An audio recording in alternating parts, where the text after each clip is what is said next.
As I mentioned at the beginning of our service this evening, today is Lag BaOmer, or today was Lag BaOmer before sundown. Now, Lag BaOmer is sort of like Tu B'Shvat, where the name of the holiday is the number of the day that it occurs. Tu B'Shvat's on the 15th of Shvat. Tu means 15, those two letters. And Lag BaOmer means 33. It's the 33rd day of counting since the beginning of Passover and counting towards the number 50 for the holiday of Shavuot, which is 7 weeks after Passover. In other words, 7 weeks with 7 days in the week gets you to 49, and then Shavuot is day 50. And Lag BaOmer, the 33rd day, is a break in that counting. Now, Lag BaOmer does not appear in the Hebrew Bible or in the Torah specifically where the holidays are listed. In fact, we'll be seeing that later in our discussion of tonight's portion. It's a rabbinic innovation, and there are many reasons given in rabbinic thought and literature for the background of this holiday, but perhaps the simplest is maybe you need a break. If you're restricting things for 50 days where you're not allowed to cut your hair and not allowed to do weddings and have other kinds of limits, well, maybe we should have a break somewhere in the middle. There's a tradition of using bows and arrows for archery contests on Lag BaOmer, dating back to a story that the Rabbi Akiva, who lived during the persecution during, I forget which emperor, but it's around the year, let's say, 130 of the Common Era. That's the Bar Kokhba revolt period. So Akiva would hide the fact that he was teaching Torah by carrying bows and arrows out in the forest with his students. And so there's a tradition of using bows and arrows for archery. There's also a tradition of lighting bonfires, sort of that getting out into nature campfire setting. But the reality about Lag BaOmer today is that it's not observed by many non-Orthodox Jews. It appears in your Google Calendar if you've enabled Jewish holidays, but it doesn't mean people are necessarily deeply connected to what it is. Uh, Maybe they understand it's a break during the counting for Shavuot, but other than that, it's not really irrelevant. It's not really relevant. It's mostly irrelevant. And you can tell it from these Jews, it's mostly irrelevant because they've made a choice not to focus on it. I mean, even our Sunday schools and our Jewish educational programs don't spend a lot of time on Lag BaOmer, but they spend a lot of time on Tu B'Shvat. And Tu B'Shvat doesn't appear in the Torah and was a rabbinic innovation of later generations and was a minor holiday for most of Jewish history, but it became relevant when we became more environmentally conscious. That was the birth of the modern Tu B'Shvat Seder. There had been a medieval Tu B'Shvat Seder. The modern one focused on ecology. That's a new innovation, making the old more relevant. So the question we might ask ourselves today is is the Torah mostly irrelevant to modern life?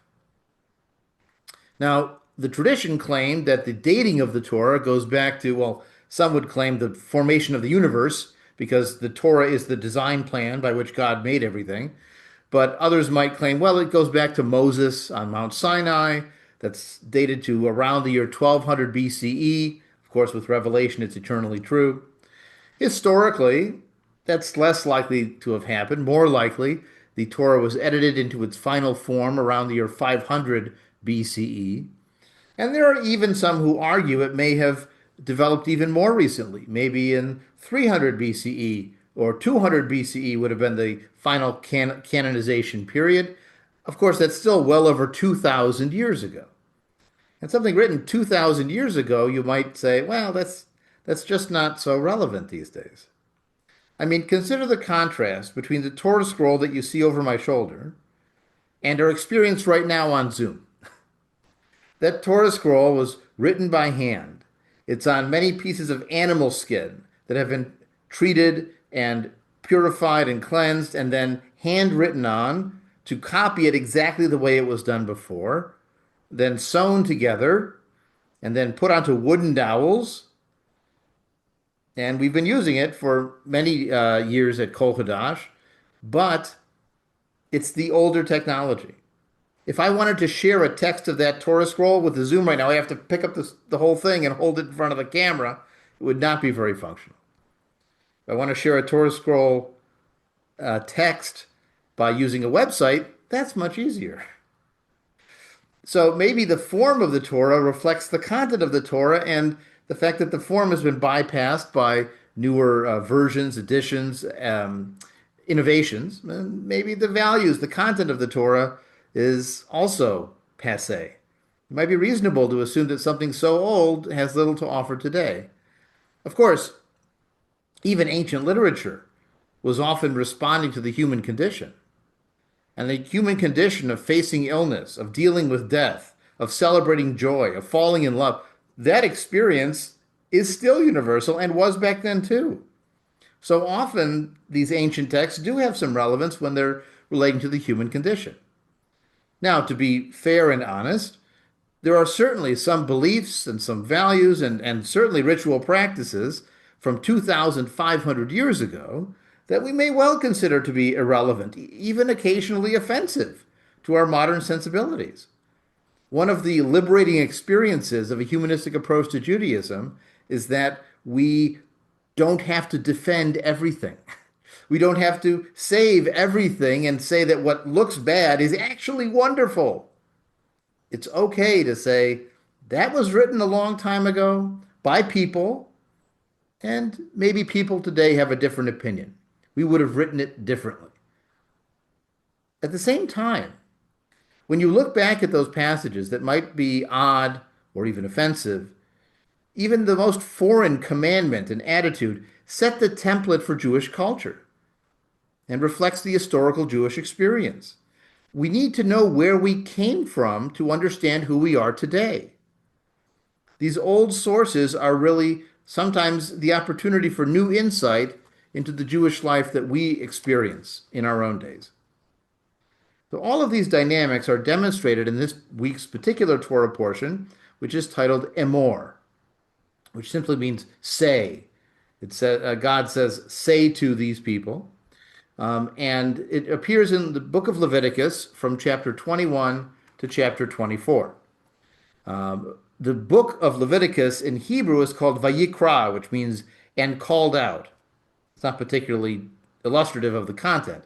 But the Latin title for the book, Leviticus, gives you a clue as to the content because the Levites, in Hebrew Leviim, the Levites are a tribe of religious attendants with special rules of purity and practice, so they are qualified to be able to serve God directly. And there's a special focus in our Torah portion on the subset of the Levites, which is the clan that claims Aaron is their ancestor. These are the Kohanim, the priests.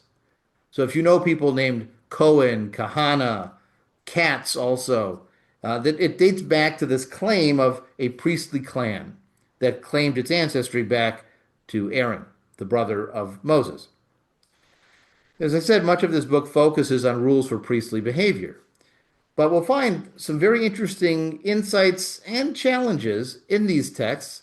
And after each chapter, I'm going to pause and I'm going to ask you, did you find this irrelevant or not? So with that, I'm going to share our screen, not from the Torah scroll, but from a website called Sefaria, which is a wonderful resource for studying Jewish texts. So Emor begins at the beginning of chapter 21, and it describes the importance of priestly purity. Yahweh says to Moses, speak to the priests, that's the Emor, right there, that's the name of the Torah portion. Speak to the priests, the Bnei Aharon, the sons of Aaron, and say to them, none of them will defile himself for any dead person, the implication is a dead person, among his kin, except for the relatives closest to him, his father, his mother, his son, his daughter, and his sibling, or brother, we would say. So, what is this concept of purify or defilement? What's going on here?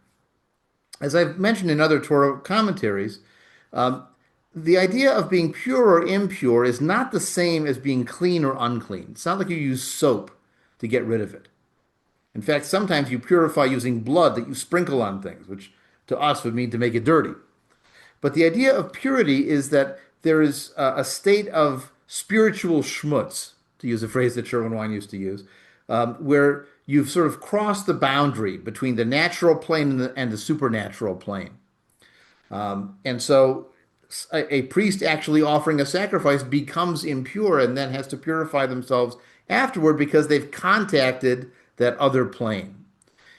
A dead body is an example of something that has crossed over, that has touched the other world by the spirit leaving. And so when someone dies, of course, you're commanded to honor the dead, to wash the body, to bury them. I mean, these are very ancient rituals in the Jewish people, but that means you're required to make yourself impure. Now, for the ordinary person, that isn't, life or death necessarily. But if you're a priest whose job is to offer sacrifices regularly, and you get yourself impure, and then you go try to contact God in a state of impurity, you're going to be in trouble, as this passage will clarify. So that's why it begins with the importance of what to do if someone has died. You would normally go and participate in the ritual, but now you're not allowed to, except for the closest circle: your mother, your father, your son or your daughter, and your sibling. This says his brother, but there isn't a generic term for sibling in Hebrew, so we can assume it's broader. These, by the way, are also the relationships that have the closest level of mourning in rabbinic Jewish practice. The addition to that is spouse. They would add spouse to that list. But these six are the closest circle. So the people that wear the torn ribbons, for example, at a modern Jewish funeral are generally this relationship level, plus a spouse. Now, notice also, and this is where those values changing comes in, also for a virgin sister, close to him because she has not become someone's wife. For her, he may defile himself. So, what's the implication here? The implication here is that a virgin sister belongs to his household. She's still in the nuclear family. But once she's married, she's now in the other person's household and no longer considered part of his household. And therefore, she's no longer eligible for him to be able to defile himself by touching her body. So this is one of those ideas that the woman belongs to either the father's household or the husband's household or her eldest brother if the father has died, but she can't be on her own. She's not her own person. Even the concept that you can't be in two households at the same time, right? Once you're married, you belong to that side. It's like, chopping off family trees here and there instead of having branches that go in many directions. Well, that's the world here where women were assumed to be subordinate to the concept of the household. And you can try to come up with apologetics explaining why it's protecting women in a dangerous world and blah, blah, blah. But we're allowed to be offended by this. It's okay.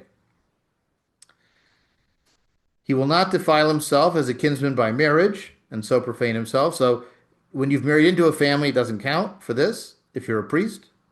They shall not shave smooth any parts of their heads or cut the side growth of their beards or make gashes in their flesh. Now, what's interesting about this is this gives you a description of what ordinary people might do if somebody dies. Ordinary people might shave off part of their heads or cut the sides of their beards or actually physically cut themselves as a sign of mourning. That's the implication here. If the priests are not allowed to do it, that means that the ordinary people maybe are doing it. But the priests are prohibited because they have to maintain themselves in this state of holiness to be able to do their job, which is offering those sacrifices, being pure to be able to contact the divine realm. They cannot profane the name of God because they offer his offerings by fire. The lechem Eloheham, the food of their gods, the sustenance of their God, and so they must be holy. They also have a limit on who they can marry. They cannot take into their house as a wife a woman defiled by harlotry or a divorced woman from her husband. They are holy to their God. I'll ask you, what do a divorced woman and a harlot have in common? They're both not virgins, right? That's the issue. They're both not virgins. So a Cohen, a priest, is only allowed to marry a virgin. This actually has occasionally produced problems because the Orthodox rabbinate in Israel enforces these rules. And if your last name is Cohen and you have a line of Kohanim that you come from, and you want to marry someone who's been divorced, they're not going to let you through the state marriage system. You have to go out of the state to get married or do a legal contract or work around it. But the state rabbinate won't allow you to get married, even if you're both fully Jewish, because the Cohen can only marry a woman who has not had sex before. And so it even happened once that a man was engaged to a woman. She got raped, and then he was told he couldn't marry her because she wasn't pure, and the priests have to stay pure.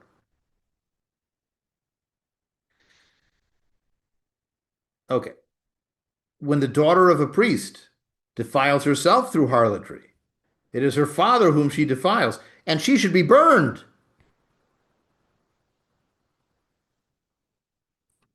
Well, that's again someone being the property of the household and not their own person. The priest who's exalted among his fellows, on whose head the anointing oil has been poured, has been ordained to wear the vestments. That's the high priest. This is the Kohen Gadol, it says at the beginning. The priest in charge of all the priests. He has even more strict rules. He also will not bare his head or even tear his clothes. He will never go in where there is any dead body. He cannot defile himself even for his father or his mother.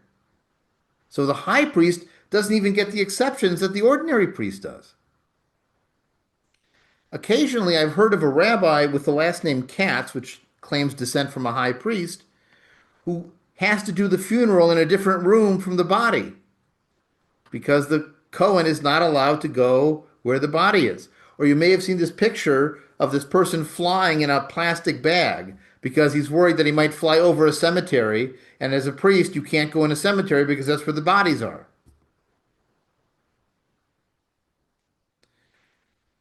Now, at this point, you probably have guessed why I asked that question. Is this relevant or irrelevant? I mean, for Orthodox Jews, sure, but for humanistic Jews, is this relevant or irrelevant? Well, let's finish the chapter. He shall not go outside the sanctuary and profane the sanctuary, because on him is the anointing oil of his God. He may take into his household as a wife only a woman who is a betula, a virgin, a widow or a divorced woman, or one degraded by harlotry. Those he cannot take. Only a virgin of his own kin. So even within his, people, can he take as his wife, so that he does not profane his offspring among his kin. You see, if you have sex with a pre-used woman, it is defiling the kids from a priestly point of view. Yahweh spoke further, the second half of this chapter. No man of your offspring throughout the ages who has a defect will be qualified to offer that sustenance to his God. No one at all who has a defect is qualified. No one who is blind or lame or has a limb too short or too long. No one with a broken leg or a broken arm. Keep in mind, by the way, in the ancient world, if you had a broken arm or a broken leg, it probably didn't heal well. So you were seen as deformed. Or a hunchback or a dwarf or a growth in his eye or a boil scar or scurvy or crushed testes. I mean, none of these defective people are allowed to offer these sacrifices. No man from the offspring of Aaron the priest who has a defect is qualified to offer this offering. Having a defect, he cannot offer the food of his God. He can eat of the food of his God after all, when there were sacrifices, who got to eat the leftovers? Because God doesn't eat that much. So it was the priests. They got the leftovers. That was their sustenance. The Levites didn't own territory. So they lived off of the offerings that were made to Yahweh that survived whatever fire was involved in the ritual. So this says that the deformed or defective or arm broken or limited, or we might say disabled or handicapped priest is able to eat from the food, but is not able to offer the sacrifices, because that would be, again, bringing something flawed into that relationship with the pure and the holy, and that would be dangerous. He shall not enter behind the curtain or come near the altar because he has a defect. He will not profane those places. I mean, again, the values here that someone who has these issues is defective, is flawed, is impure. I mean, this is why they used to take people and lock them up in institutions because the other people didn't want to see them. That's not our ethos today, of course, but that was the ethos for a lot of human history. And the other thing to remember is that in a universe where you imagine a God controls everything, someone with that kind of an issue is assumed to be being punished for something. You see this in systems with karma too, by the way, People who are born with these disabilities are assumed to have been terrible people in the previous life because why else would it happen? If you believe the universe is fair, then someone goes blind, they must have deserved it. So that's why they're not allowed into the sanctuary relationship with the God anymore. They've already been punished for something terrible they did. Because it must be fair, right? Bad things don't just happen, right? Well, if your assumption is they do just happen, then you're going to treat these people of this experience differently. So that's chapter 21, talking about the priest who's allowed to sacrifice and what times are they allowed to make themselves impure, and also what kind of women are allowed to be married and what their women have to do. Okay, so with that done, what do you think? Chapter 21, relevant or irrelevant?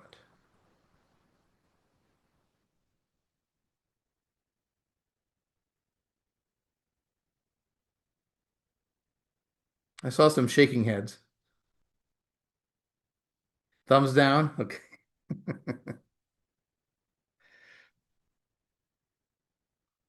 Okay, so let's go on to the next chapter and we'll see if we can find something a little more relevant. Or maybe not. In chapter 22, we're exploring now who's allowed to eat the foods. Remember, we said at the end of the previous chapter that the disabled priest is able to eat the food, they're allowed to eat the food for sustenance. In verse 2, instruct Aaron and his sons to be scrupulous about the sacred donations. Be very careful about these donations that are made holy, that are dedicated to me. The word kadosh or kadash in Hebrew, which we translate as holy, has that sense of supernaturalism to it in the Torah, but also has the sense of set aside, made separate and special.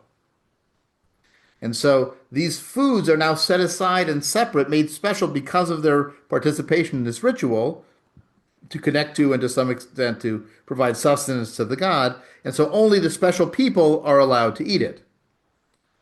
Throughout the ages, if any man among your offspring in a state of impurity partakes of any sacred donation they may consecrate, that person will be cut off from before me. It's like a divine punishment. I'm going to get him because the food crossed the boundary.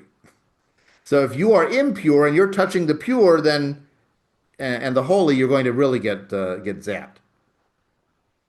No man of Aaron's offspring who has an eruption or a discharge shall eat of the sacred donations. If one touches anything made impure by a corpse or a man with like a nocturnal emission of semen, that's all impure state and therefore dangerous to touch the thing that's been made extra holy. That's why, by the way, in the previous chapter, they clarified the priest is allowed to make themselves impure for their brother, their sister, their father or mother. But if they are, then definitely don't go to work that day and don't eat from the holy things. You have to eat from something else.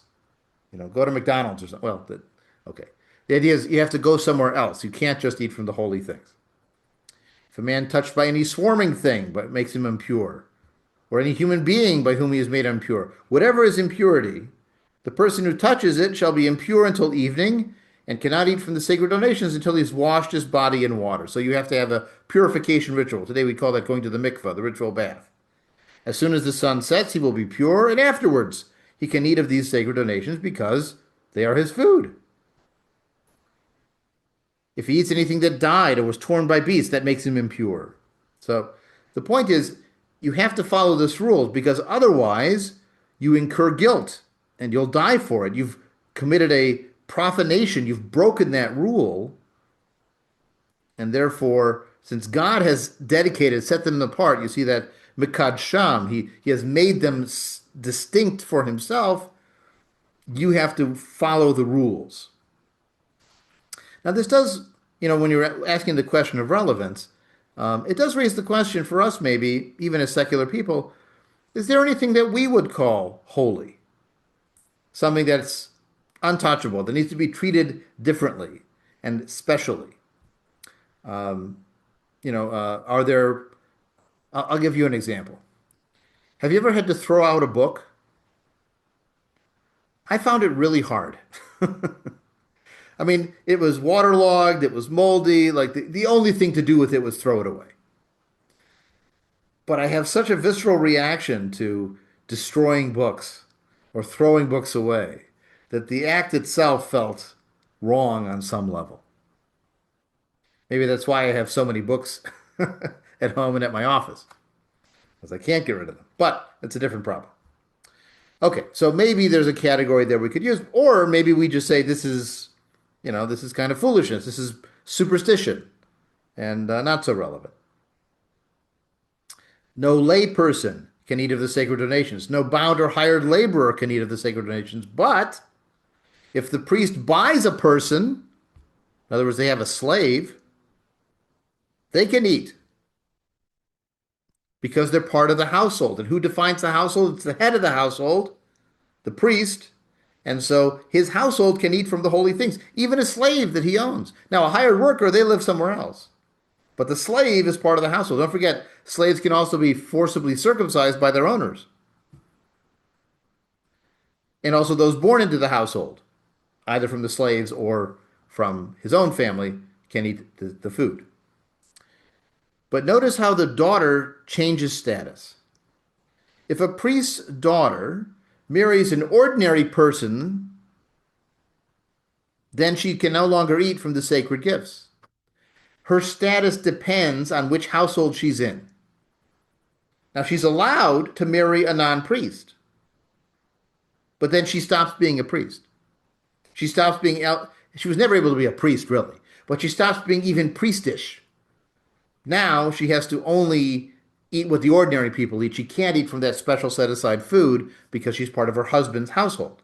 But, verse 13, if the priest's daughter is widowed or divorced and without any children, and she goes back to her father's house as if in her youth, then she can eat from the father's food. Again, her status depends on who's in charge of the household. If she's with her dad, even going back, this is like the biblical boomerang generation, right? Going home after going out in the world, then she's allowed to eat it. But if she's in her husband's household and he's not a priest, then disqualified. Now, if anyone eats it by accident, they even give this circumstance. What if it happens by accident? Then there's a way to provide restitution. But the priest should be very careful to not let that happen or to incur guilt by doing this. This is their job. So now it goes on to offer another circumstance.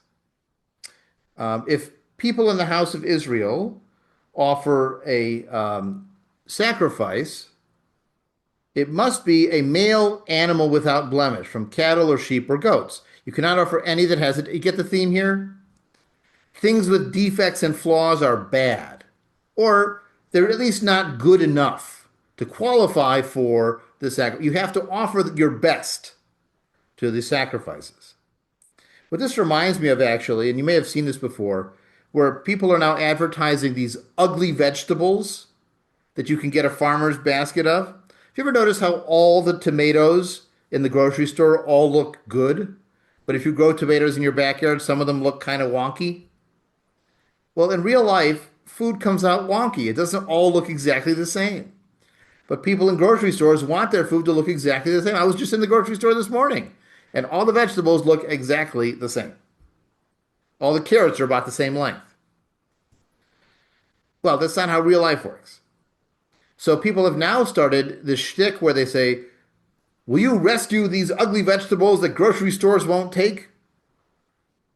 And people pay extra to save the ugly vegetables from being destroyed. You know what happens to ugly vegetables? They go into soups. They go into sauces. The farmers don't throw them out. They use those to process them into packaged food. In this case, though, this is rejecting anything with a blemish or a flaw. What it also does, though, I mean, it leaves those for people to eat on their own. They're just not eligible for the sacrifices. It's not the end of the world if you're the farmer or the shepherd. But what this does do is provide useful employment for the Levites and the priests who aren't the high priest. Because what do they have to do when someone shows up with an animal and says, I want to sacrifice it? Well, someone needs to be the Jerusalem Temple Department of Agriculture inspector, right? Someone has to check the animal to make sure it's clean and pure and qualified. So that's providing employment to the extended Levites, because as time goes on, the clan gets bigger and bigger. Well, if you have more sacrifices coming, you have more attendants needed to review the animals to make sure they are not with a blemish or defect. And we're going to jump forward through that because it gives a lot of detail about the kind of blemishes that could get in the way. So, anything relevant on this chapter?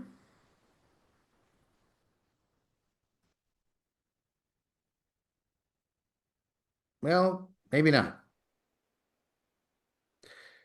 But the next chapter, chapter 23, is almost rich enough to deserve its own discussion. So I'm just going to tell you what it is, but we don't have time to dive into the details. Chapter 23 of Leviticus, I teach regularly because it gives you the priestly calendar of holidays. It's the one chapter that covers all the holidays the priests felt were most important. These are my fixed times, which you proclaim as a sacred occasion, a mikra kodesh, again, a calling together of that kodesh, of that holy, set apart time. The first one is every 6 days you work, but the seventh day is a Shabbat Shabbaton, a day of complete rest. Do no work, it's a Shabbat throughout your settlements. So here we have Shabbat every 7 days, just like we're on right now. In the first month, on the 14th day of the month, there is a Pesach, Passover. Now you might notice it says the first month, where in the modern Jewish calendar, the first month is in the fall, not the spring. So the calendar obviously shifted 6 months to start in the fall in our rabbinic version, where in the priestly version it starts in the spring. So there's a difference, but interesting. And you'll notice that on the 14th day of the month you have Pesach, and on the 15th day of the month you have something called Chag HaMatzot, the festival of matzah, of unleavened bread. And you eat unleavened bread for 7 days. Scholars speculate that there's actually two holidays that may have been combined here, where one was the shepherd holiday of the lamb sacrifice, the Pesach, and one was the farmer holiday of the unleavened bread, and that's matzot. So you have Pesach and matzot as two separate events that ultimately get merged together because they're happening so close together and they're connected in the narrative of the Exodus. On the first day of this Chag HaMatzot, this festival of unleavened bread, you have a special sacred occasion. 7 days you make offering by fire, and on the seventh day you have another one, and don't do any work on those days. Then the next passage says, when you enter the land and you reap the harvest, you bring the first sheaf of your harvest to the priest, and he lifts up that sheaf. The word for the sheaf, by the way, is omer, like Lag BaOmer, the counting of the omer. And so that's why the rabbis call it counting the sheaves, counting the omer, as counting from Passover to the next holiday. So it says you elevate this on the day after the Shabbat, which means the day after the beginning of Passover in rabbinic interpretation. And on that day, you elevate the sheaf. You offer a burnt offering of the lamb of a first year. That's the Pesach offering. And then until that day, until you brought the offering, you have no bread or parched grain or fresh ears. This is a law forever. And from the day on which you bring the sheaf of the offering, you count off 7 weeks. That's Shavuot. It's a plural for the word weeks. And when you count that completely, 50 days, then you have a new offering of grain, special loaves of bread, and so on. So this is the description of Shavuot, which is that counting period we're in the midst of right now. You have a special offering and you elevate the lambs and so on. It's a special occasion, a law for all times. It also has a nice ethical lesson. When you reap the harvest, you don't reap all the way to the edges. You leave the corners for the poor who need it. So here we have two major festivals. We've got Chag HaMatzot, the matzah festival in the spring that's been combined with Pesach. We've got Shavuot, the counting of the wheat harvest into the summer. And now we get to the fall. In the seventh month, on the first day of the month, you observe a complete rest, a Shabbat Shabbaton, a sacred occasion, a Zichron Teruah, a memorial of Teruah, well, you've heard Teruah. Teruah, it's the shofar. You do not work at your occupations. On the 10th day of the seventh month is Yom HaKippurim, the Day of Atonements. It's a sacred occasion for you, and you practice self-denial. Initem et nafshotechem, it says in Hebrew. You will literally afflict or cause pain to your soul when you're offering the sacrifice. It is the Day of Atonement in which you are making atonement to the God. Any person who does not practice this self-denial is cut off from their kin. Now, it doesn't clarify what self-denial or self-suffering is. The rabbis go on to explain no leather shoes, no washing, no food, no drink. They're clarifying the details here. But whoever does any work throughout that day, or pitches a baseball game, if you want to celebrate Sandy Koufax, that person is in trouble. No law, no work, whatever. It's a law for all time. A Shabbat of complete rest and self-denial from evening to evening, the full day. Full 24 or 26 hours, if you want to add a window. And then we have on the 15th day of the seventh month, Chag HaSukkot, the fall harvest holiday. Just 5 days after Yom Kippur. And that lasts for 7 days, just like Matzot lasted for 7 days in the spring. The first day is a sacred occasion. For 7 days you bring offerings. And on the 8th day you observe a special offering. These are the special times. And then it will go back to talk about on the 15th day of the month, when you've gathered in the yield of your land, that fall harvest, you have this festival. And on the first day, you take the product of different trees and you rejoice. These are the lulav and the etrog that we use in Rabbinic Judaism. You observe it for 7 days in the year, and in verse 42, you will live in booths, sukkot. That's the plural. Sukkah is a booth, sukkot are booths. You live in these booths all 7 days. All the Ezrach, all the citizens in Israel have to live in these booths to remember, to remind you that the Hebrew God made the Israelite people live in booths when they left the land of Egypt. So here we have the Jewish calendar. Now, I would argue that this chapter, chapter 23, is very relevant for us because it's describing the origins of these holidays and how they were observed in a certain time and place and things that might inform our observance of these holidays.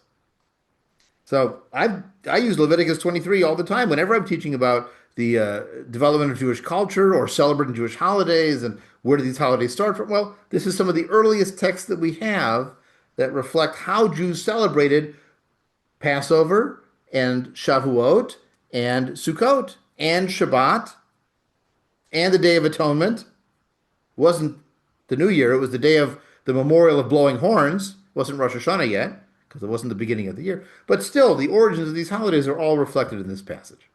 So I'm not even going to brook any argument that this is irrelevant. This is very relevant. So now let's look at chapter 24. This is the last chapter in this Torah portion. Chapter 24 begins, command the Israelite people to bring you clear oil of beaten olives for lighting, for kindling lamps regularly, or the Ner Tamid, the eternal lights. Depends on the translation there.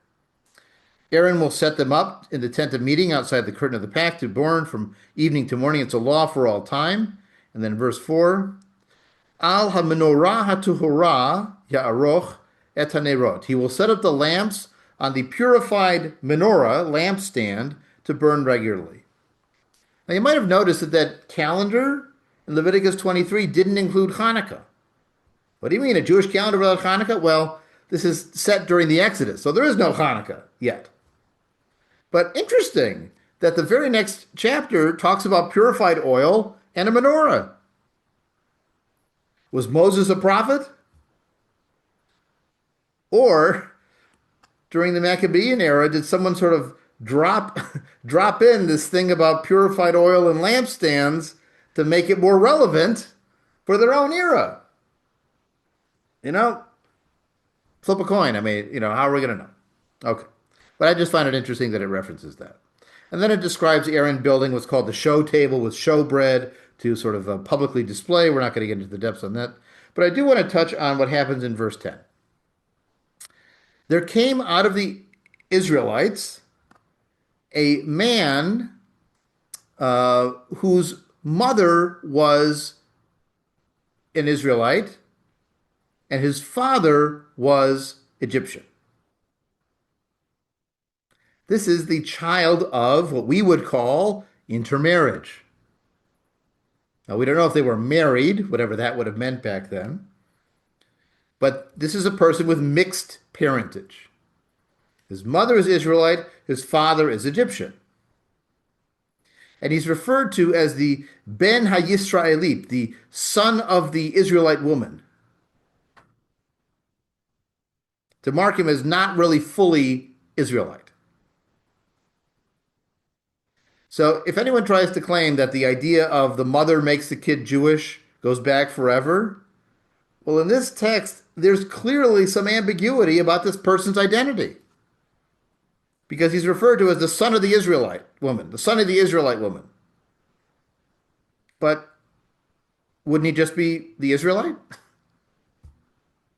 If anything, they would have called him the son of the Egyptian to clarify that he's, this quirky half-breed. So what happens to this person? He gets into a fight. There's a fight that breaks out in the camp between this half-Israelite, literally the son of the Israelite woman, as the footnote here says, the son of the Israelite woman, and a certain Israelite. Okay. What happens? Well, the son of the Israelite woman, that is the half-breed, Ben Ha'isha HaYisraelit, the son of the Israelite woman, said the name of God. And he cursed with it. So he committed blasphemy. And he was brought to Moses.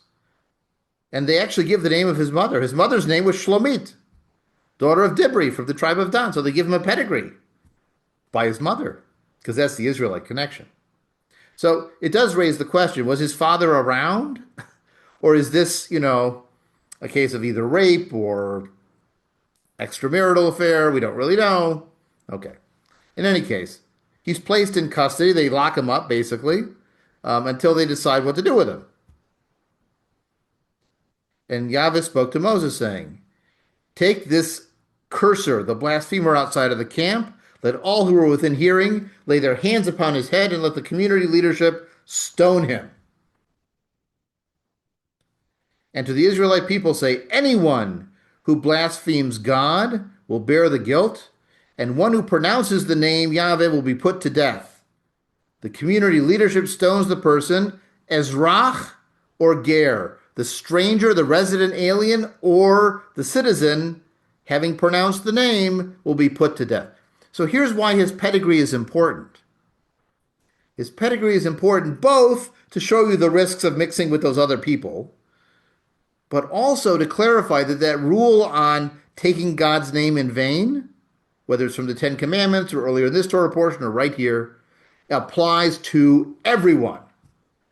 Even people who have a plausible claim to say, I'm not an Israelite. My father's Egyptian. Doesn't matter. There is no separation of religion and government in ancient Israel. You commit a religious crime, you're going to pay a capital punishment. Now, there is a dramatization of this. I'll show it at the end of the discussion. But you'll see why we might not find this to be a relevant law today, even though we certainly are aware that this kind of impetus happens. And we could also ask the question, do we have words or phrases that if someone says, we put them to social death or metaphorical death or social media death? How dare they say that word?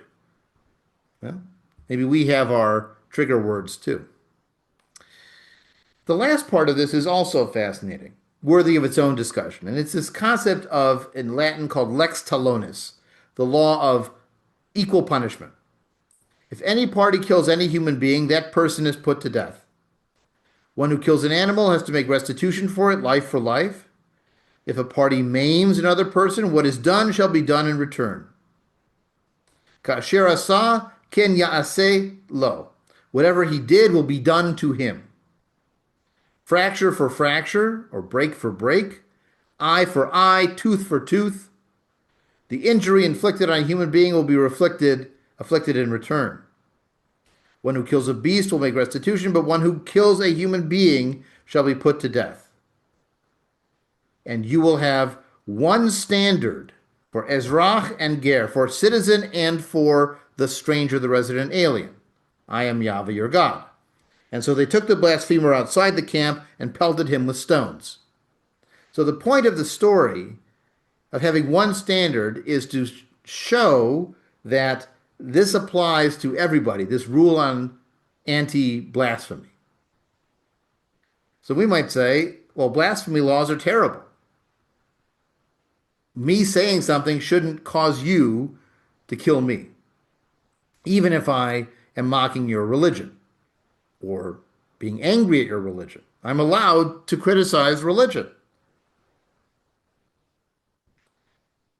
And yet, we hear that one line, Mishpat echad yihyeh lachem. There should be one system of justice for the stranger and the citizen alike. Or you might refer to, I don't know, let's say amendments in the Constitution that refer to all the people in the United States and not differentiating from the citizen or the resident alien with a green card or someone who happens to be here when it comes to basic rights. Well, we're still grappling with that question of one standard for stranger and citizen alike, even if we don't deploy it to defend blasphemy laws. So this is the challenge when we look at a Torah portion like this. Is it relevant or is it not? Well, it's certainly relevant, as Sandra says in the comments that I just saw now. It's relevant to see the historical basis of discrimination, religious obsession, persecution, for sure. But it's also worth asking ourselves, have we secularized some of those things? You know, the forbidden words that we would stone the blasphemer? Maybe so. Maybe so.